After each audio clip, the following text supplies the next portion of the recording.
Yeah, I'm just chilling out. Just chilling. This is how I sit in my house, in my flat. This is how I sit. Cap on, in the house, inside. Because look at me here.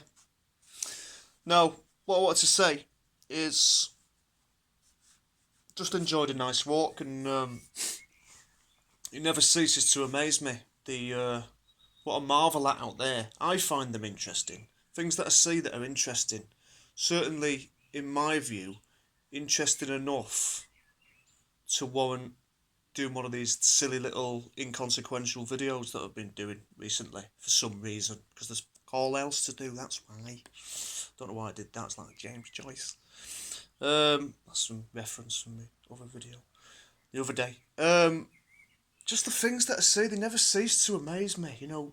Just in Chorlton, because I live in Whalley Range. I've got to walk down that road down there. You know that road? You know it, don't you? That road down there. That road. The Manchester Road, making it sound like Northern Ireland, like the Shankill Road. I've got to walk down there into Chorlton, which is where I used to live, and I'm not showing off when I say that, because I did used to live there. Me, from Moston, eh? Still not got a job. Um, First of all, I walked past my favourite roof. Now, you might be thinking, what do you mean? It's like, now, if you've not got a favourite roof, sort it out. Go on a walk now. Choose your favourite roof and get back to me. Everyone should have a favourite roof.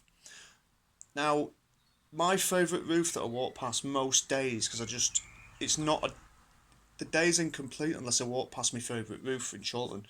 It's something like Chorlton Auto Sales. It's definitely a used car sales place, used car sales garage.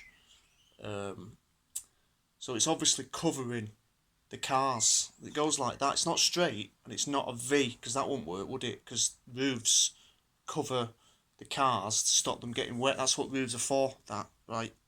Educational as well. This.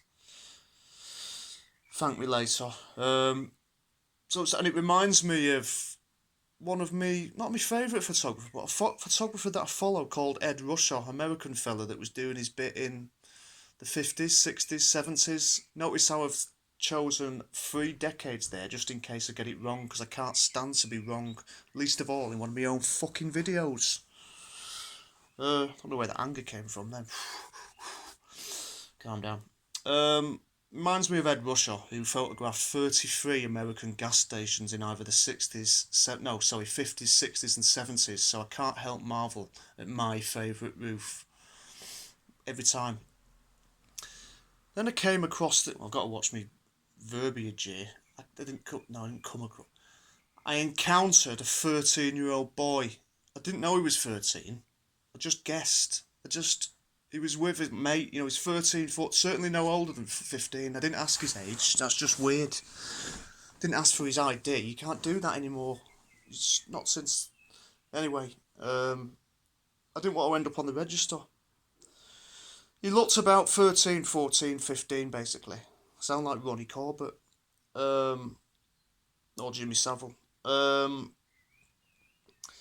And his mate was just dressed like a normal 13, 14, 15-year-old boy. Whatever you imagine that to be, that's exactly what he looked like. 'Cause that's how this is working now.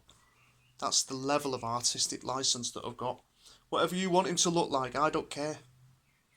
What I do care, actually, too much. I care about you. He looked 13, 14, 15. Now, his mate was dressed normally.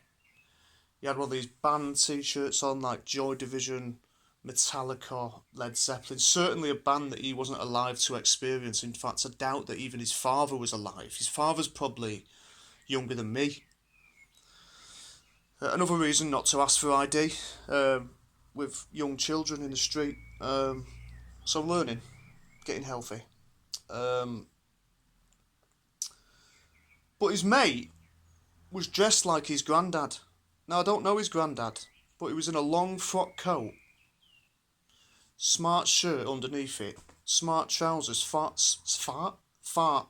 smart shoes, carrying, with a trilby, carrying a fucking cane in the centre of Chorlton, Manchester, South Central Manchester. Don't know. Don't know. Weird, strange stuff. Strange stuff. Idiosyncratic, really. Then I seen, you know, those dogs that look like bears, and you just think there's no way on God's green earth, there's no way in this thing we call reality. There's no way that that's a dog, it's a bear. So I don't know if you're like me, and if you are, I feel sorry for you. Don't know if you're like me, but I tend to say things in the street just to get them out there. It makes me look a bit weird, but in these times of social distancing, I'm actually good at social distancing because I say things in my head. I don't just let them stay there and fester like you do. So I walked past and I said, bear, in my head. And he said, oh, hiya, mate. Not the dog, the man. As if he knew, you know, as if I was saying hello. I wasn't saying hello, I don't know him. I say bear because his dog looked like a bear. So I said it. But he thought I was talking to him and I wasn't. I got no interest in him or humans. Just strange, you know, weird. I think that's all I've seen today. But it's getting easier, you know. At least I'm getting myself out. You know, get myself out. It's only a short walk, but I'm actually good at social distancing. Just whereas before the lockdown, where I could walk around and I'd look a bit odd, look a bit like a pariah, changing the side of the street, crossing the road when I seen someone coming, so I didn't have to engage with them or say excuse me and all that awkward stuff that humans do. Now I get congratulated for avoiding people, so I'm a winner. That's what I am. I'm just a winner.